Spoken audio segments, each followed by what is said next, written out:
näites vaatame siis lihtsalt programmi. Ehk meil on üks kontroller, üks paneel.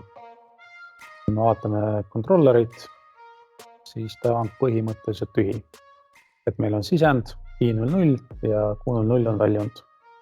Ja kui me nüüd katsetame, kuidas see töötab, paneme i00 tööle ja q00 töötab samamoodi. AMI paneelil hetkel ei ole ühtegi asja, et siis kui me vaatame nii-öelda ekraani, siis on ta tühi. Siin on ainuke asi on see, et on ainult see IP aadress pandud, et see on pigem enda jaoks. Nii, ja me tahame teada nüüd väga lihtsalt asja. Ehk me tahame i00-st teha start-nupu, start, ja me tahame teha ühe stop-nupu. Selle aadressi alguses ja siis teeme rename'i. Nii. Ja siit me tahame kopeerida selle väljundi. Nüüd loogika on selles, et vajutades start-nupu korraks, q00 hakkab tööle, vajutades stopi, q00 enam ei tööta. Ehk siis siit saame valida, et me tahame ära settida, siit me tahame resetida.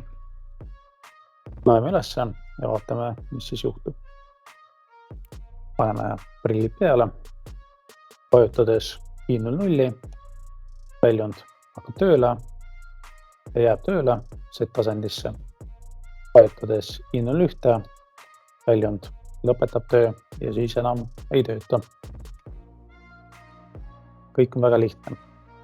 Teoorias see on mõistlik kasutada siis, kui on setid ja resetid erinevates networkites. Lisaks sellele on olemas ka täpselt blokina tehtud. Ehitame need asjad ära, nad ei segaks. Siin on siis olemas selline blokk, set reset. Siis teeme samasuguse asja, et vajutame start. Ja siin peaks olema stop.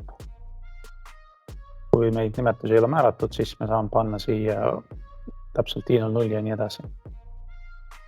Siia siis q00. Selle saaks panna ka LED 1. Change. Läheme ülesse ja vaatame, mis juhtub.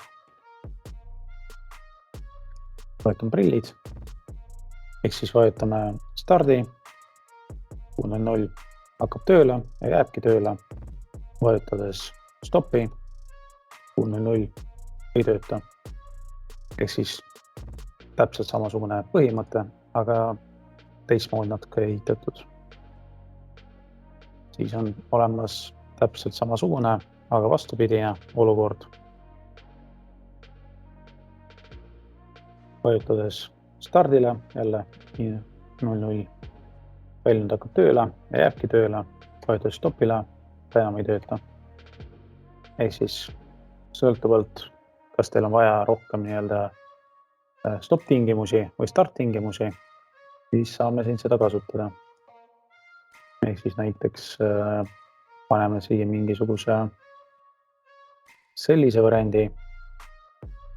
Ehk siis saab niimoodi ka paika panna. Ehk siis meil on siin 2 start-tingimust ja 2 stop-tingimust. Ehk siis saame neid kasutada. Sõltuvalt siis vajadusest.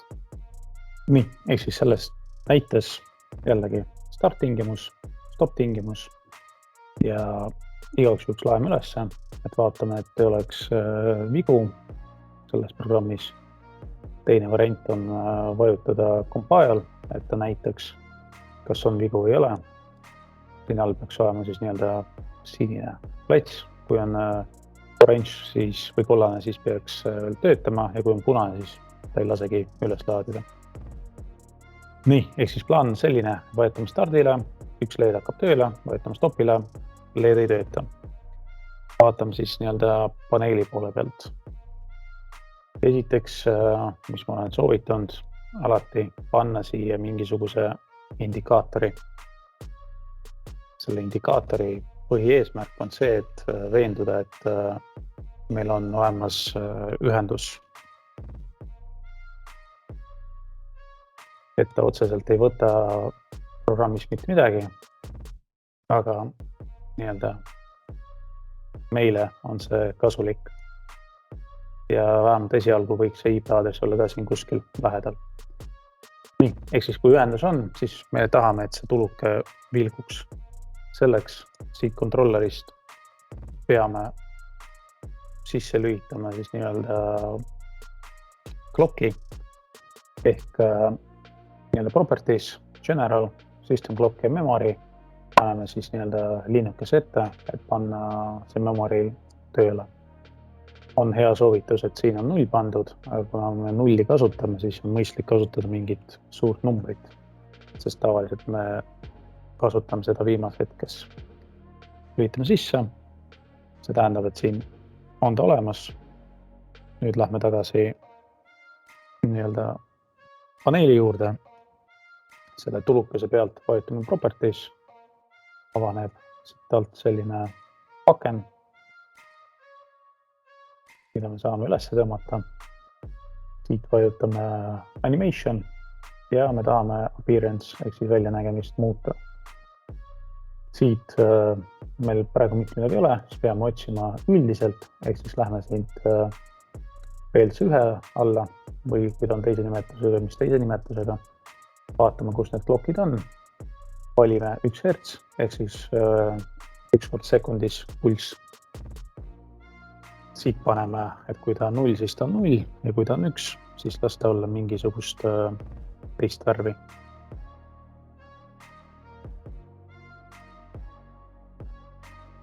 Nii, see on olemas, vajutame compile, vaatame, et vigu ei oleks ja saame nii-öelda edasi minna. Praegu vigadeks ta näitab, et siin on mingisugused nupud, mis on määramata. Ehk siis need on need alumised nupud, et me ei ole neile määranud mingisuguse tegevuse. Praegu see meid eriti ei huvita. Läheme ülesse, las ta läheb kontrollerisse. Siit kindlasti vaatame, et see IP aadress oleks reaalne meie paneeliga. Kui me seda IP aadressit ei tea, siis peame paneeli pealt vaatama või siis teine variant proovime tarkvarast teha. Kuna me teame IP aadressit, siis proovime leida ühendust.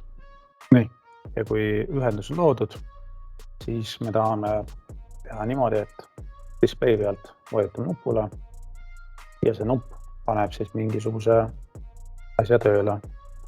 Paneme siia ühe start nupu ja ühe stop nupu. Stop. Ja paneme siis siia ka selle tulukese, mis meil peaks imiteerima nüüd väljundi. Paneme siia LED 1 sulgudesse 0, 0, 0. Tavaliselt me seda ei tee, aga siin on meil seda vaja. Ehk siis esimene asi, võtame selle tulukese, vajutame properties, siit alt avaneb aken, jälle muudame appearance, lähme siia esimese PLC alla ja leiame üles selle LED üles. LED 1, 600, täitsa sobib. Paneme neile 2 väärtust uuesti. 0 on siis valge ja 1 on siis sellist värvi punast. Nii, enne kui ära ei unusta, läheme siia tagide alla. Vaatame, et tagidel oleks absoluutne access, ehk siis me saame kontrollerist seda infot kätte. Paneme võib-olla selle refresh rate'i ka natuke pikemaks, ehk siis 100 millisekundit. Nii, vahepeal seda uploadi otseselt pole vaja, lähme tagasi kontrollerisse. Meil on siin see main olemas. Et meil on siin see set reset asi olemas. Kuna me otseselt ei saa display't juhtida nii-öelda väljundeid, me peame siia genereerima siis nii-öelda virtuaalsed sisendid. kasutan selleks sisemisi memoreid. M00 on siis nii-öelda stardi jaoks. Panen talle siis start või nagu virtuaalne ja panen stopiga ehk siis võtan M01, määran talle siis nii-öelda stopiks. Ehk siis nagu nägite, kui me siin ühendasime, siis vana stop ka kadus ära. Ehk on mõistlik tagasi panna, et meil oleks ühendus nii virtuaalne kui reaalne. Ja siit paneme rename stop virtuaalne. Change ehk siis vajutas stardi reaalselt, asi jääb tööle, vajutas stop reaalselt, asi ei tööta, vajutas start virtuaalne, asi hakkab tööle, stop virtuaalne, asi ei tööta. Lähme nüüd tagasi oma ekraani juurde, selle võib isegi ära compileda, üles laadida. Siin meil mingisuguseid muudatusi enam ei tee. Kas loadib, vigu otseselt ei näidanud. Las ta töötab. Lähme tagasi ekraani juurde. Nüüd meil on kaks nuppu, üks on start, teine stop. Võetame properties. Tõmbame selle akna ka natuke kõrgemaks. Talle vaatame siis events'i. Meil on siis nii-öelda mitu varianti. Click, press, release ja nii edasi. Kõige lihtsam on vajutada press. Ehk siis vajutame, et kui me vajutame starti, siis ta setib ära meil virtuaalse stardi, start virtuaalne. Näete, siin on mõistlik panna mingi muud tähised, sest kui on kaks starti, siis võib-olla ei leia üles ainult aadressi järgi. Ja siis kui me ei hoia, siis paneme reset, hit. Nüüd ta peaks olema siin meie nimekirjas juba. Ehk siis võetame stardile, virtuaalne memory setitakse ära, ehk siis läheb ükta. See paneb nii-öelda set reset biti tööle, see omakorda paneb väljundi tööle ja kui võetame stopi, siis peaks olema sama põhimõte, ehk siis paneme tööle stop virtuaalse ja ei pane tööle stop virtuaalse või siis öelda lülitan välja. Nii, selle me juba ükskord tegime ära. Siis võetame stardile, signaal läheb kontrollerisse, kontroller paneb oma programmi tööle, programm rakendub, see siis vaatab programmi olekut, hakkab tööle, stopiga siis vastupidi ja connection näitab siis nii-öelda connection'it. Siit on mõistlik üle vaadata igaks juhuks, et oleks absolute access, sest tavaliselt paneb nii-öelda sisemist access'it ja kuna meil aega ei ole oodata, paneme selle refresh rate'iga natuke kiiremaks. Tavaliselt võib-olla nuppudel oleks vähe kiire, indikaatorid ei pruugi nii kiire olla. Võtame compile, vigu ei ole, loodetavasti saadame kontrollerisse, antud juhul siis HMI paneeli. Kuna meil esimene ühendus oli tehtud ära juba, siis seekord ta peaks kiiremini üles laadima. Et tavaliselt esimesed korrad on aeglased. Nii, override all, ehk siis tahame kõike üle kirjutada. Ja siis siin ta ütleb, mis te tahate. Võetame load ja kontroller ise HMI paneel teeb siis nende restardi ja laeb üles uue programmi. Ehk siis siin on meil see HMI paneel.